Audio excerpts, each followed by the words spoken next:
நாங்கள் ஃபேமிலியோடு என் ஹஸ்பண்ட் நேட்டிவ்க்கு போயிருந்தோம். அப்போது என் அண்ணி வீட்டில் சூப்பராக சமைச்சிட்டு இருந்தாங்க. அவங்க ப்ரான் கிரேவி ரொம்பவே சூப்பராக செய்வாங்க. ஸோ நாங்கள் வந்தனால அவங்க இன்றைக்கி ப்ரான் கிரேவி செஞ்சாங்க. அவங்க குக் பண்ண ஸ்டார்ட் பண்ணிட்டாங்க. அப்புறமா தான் எனக்கு தெரிஞ்சது. ஸோ நான் உங்களுக்காக அதை ஒரு வீடியோவாக ஷூட் பண்ணியிருக்கேன். டக்குன்னு வீடியோ எடுத்தனால என்னால் ப்ராப்பராக ஷூட் பண்ண முடியல. அண்ட் ஆல்சோ அவங்க ஒரு குக்கிங் சேனல் வச்சுருக்காங்க, அம்மு வேர்ல்டுன்னு. ஸோ மறக்காமல் அந்த சேனலையும் செக் பண்ணி பாருங்கள். ஸோ பேக்ரவுண்ட் சவுண்டில் நிறைய டிஸ்டர்பன்சஸ் இருக்கும், கொஞ்சமாக அட்ஜஸ்ட் பண்ணிக்கோங்க. அவங்க ஒரு பேனில் கொஞ்சமாக ஆயில் சேர்த்து பட்டை, கிராம்பு, சோம்பு, கசகசா எல்லாமே தாளிச்சிட்டாங்க. அதுக்கப்புறம் தான் நான் ஷூட் பண்ண ஆரம்பித்தேன். வெங்காயம் நல்லா வதங்கினதும் இந்த மாதிரி பச்சை மிளகாய் நம்ம சீரி சேர்த்துக்கலாம். இது கூட புதுசாக கட் பண்ணி வச்சுக்கிட்டே தக்காளி. எவ்வளோ தக்காளி சேர்த்துருக்கீங்க? ஒரு சின்ன தக்காளினா ஒரு 2 தக்காளி சேர்த்துக்கலாம். தக்காளி இந்த அளவு வதங்கினதும் நம்ம கொஞ்சமாக இஞ்சி பூண்டு இந்த மாதிரி இடிகள் வச்சு நம்ம இடித்து சேர்த்துக்கலாம். இப்போ இஞ்சி பூண்டெல்லாம் நல்லா வதங்கிடுச்சு. இஞ்சி பூண்டோட அருமா ரொம்பவே சூப்பராக இருக்குது. இப்போவே சாப்பிடணும் போல் இருக்குது. இது கூட நம்ம கழுவி எடுத்து வச்சுக்கிட்டே இந்த ராலையும் நம்ம இது கூட கலந்துக்கலாம். எவ்வளோ கிலோ போட்டிருக்கீங்க? இது வந்து சிக்கன் போட்டால் 1 கிலோ வரும். 1 கிலோ சேர்த்துருக்கீங்களா?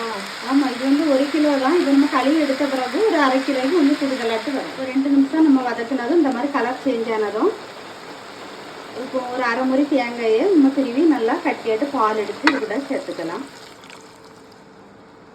எத்தனாவது பால்?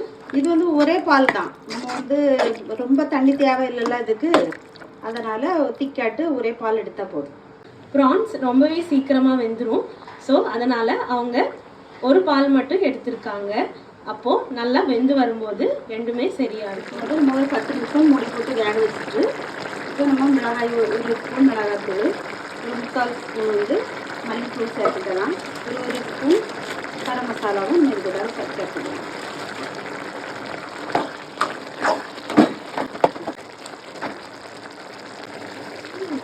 கொஞ்சமாக உப்பு. ஒரு 4 நிமிஷம் ஆகிட்டு இப்போ எந்த அளவுக்கு ரெடி ஆகிடுச்சுன்னு பார்க்கலாம். வாங்க. பார்க்கும்போதே சூப்பராக இருக்குது. நல்லா எண்ணெயெல்லாம் மிதந்து வந்துச்சு பாருங்கள். ப்ரான்ஸ் எல்லாம் நல்லா குட்டி ஆகிடுச்சு. வெங்காயம் நல்லா க்ரன்ச்சியாக இருக்குது பாருங்கள். நல்லா கடிச்சு சாப்பிடும்போது நல்லாயிருக்கும். இது எது கூடலாம் வச்சு சாப்பிட்லாம்? இது வந்து சாதத்தில் சாப்பிடலாம், தோசை, இட்லி, சப்பாத்தி எல்லாம் கூட சாப்பிடலாம். இது சூப்பராக இருக்கும். நெய் சோறு கூடயும் சாப்பிடலாம். இது எல்லாத்துலேயும் சாப்பிடலாம். ரொம்ப டேஸ்ட்டாக சிக்கன் குழம்பு சாப்பிட்ட மாதிரி இருக்கும். இந்த மாதிரி தண்ணியாக தேவையில்லாதவங்க இன்னும் கொஞ்சம் நேரம் வேக விட்டு நல்லா கட்டியாக வந்த பிறகு நம்ம இறக்கிக்கலாம். நல்லா எண்ணெய் மிதக்க இறால் தொக்கு ரெடி ஆகிடுச்சு. சுட சுட சாதத்தில் வச்சு நம்ம சாப்பிடும்போது செம்ம டேஸ்ட்டாக இருக்கும். இந்த மாதிரி நிறைய ரெசிபி அம்மு வேர்ல்டில் இருக்குது. போய் பாருங்கள். பிடிச்சிருந்தா லைக் பண்ணுங்கள், ஷேர் பண்ணுங்கள், நம்ம சேனலை சப்ஸ்கிரைப் பண்ணுங்கள். கொஞ்சமாக கருவேப்பிலை போட்டு நம்ம இறக்கிற வேண்டியதுதான். சூப்பரான ப்ரான் தொக்கு நல்லா எண்ணெய் மிதக்க ரெடி ஆகிடுச்சு. நாங்கள் ஒயிட் ரைஸ் கூட இதை ஒரு பிடிக்க போகிறோம். மறக்காமல் நீங்கள் இதை செஞ்சு பாருங்கள். அம்மு வேர்ல்ட் சேனலை செக் பண்ணி பாருங்கள்.